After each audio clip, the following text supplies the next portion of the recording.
चाय बन रहा है, थोड़ा एक गीत और गाइए तब तक में चाय आ जाएगा।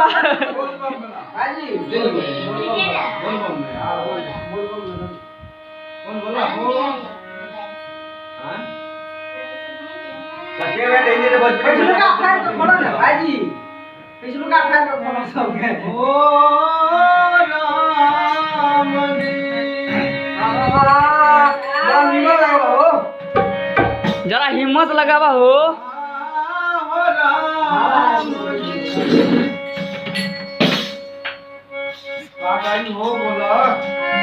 कितना निवाला गावत रहो भोजपुरी गर्मी से हिंदी बोलता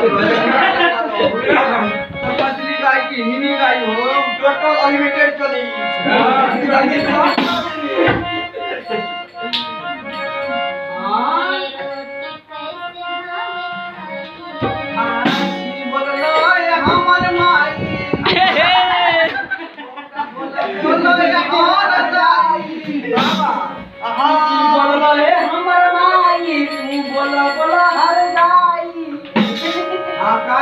बोलो फिर से रोटी खाई से जुटाई और बाप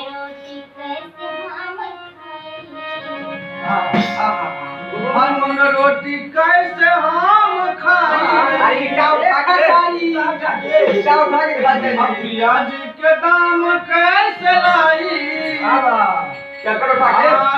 चना दल के दाम कैसे लाई अरे महंगा भेल तेल रिफाइन महंगाई सब दिन भाई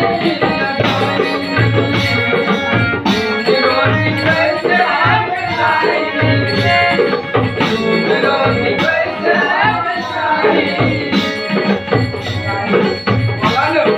भैया हम काम करें हो बोलो कैसे बेटाई खर्चे में जाता कमाई महंगाई सब भाई सर जी लॉकडाउन वाला गीत गाओ कवाली में, लॉकडाउन वाला हो कमाई महंगाई सब भाई और का भाई बिया गाइन हो भाई बिया गाइन पहले बिया डाइन हो, पहले बिया डाइन भाई बिया गाइन हो भाई बिया गाइन पहले बिया डाइन हो, पहले बिया डाइन।